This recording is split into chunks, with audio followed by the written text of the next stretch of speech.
howdy all, grab yourself a drink, it is time for some PathOfExile discussion.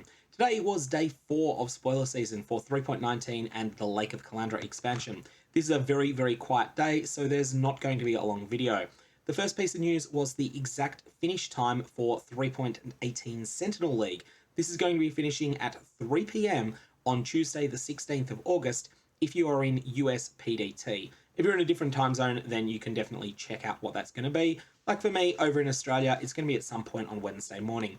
So if your goals are to farm as many Recombinators as possible to take to standard, or to farm the Ophidian or Ophidian Lord armor sets, or something else entirely, well, you've got your deadline for that. The second piece of news was not on the PathOfExile website, it was over on Twitter, and that was a post from Bex.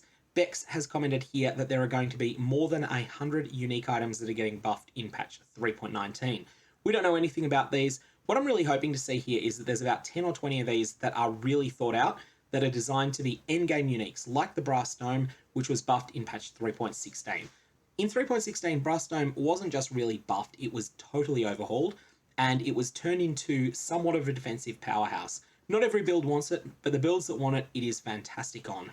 One thing that's going to be really difficult with this is that, of course, these items are going to have to compete with Eldritch Implicits, and there's a number of item slots where an item can't be competitive if it doesn't have a specific mod.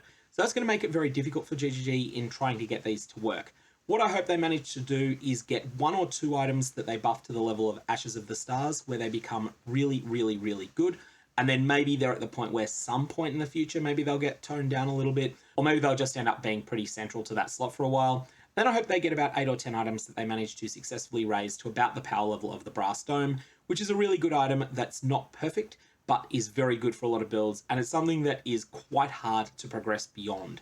So most people will not get anything better than the Brass Dome. Some people will, and they'll be really proud of their achievement in doing so. So that's where I'm hoping that they go with this, but we will have to see. I do expect a lot of these will be leveling uniques that go from being useful for 10 levels to being useful for 20. What I don't want to see is a bunch of items that go from worthless to worthless.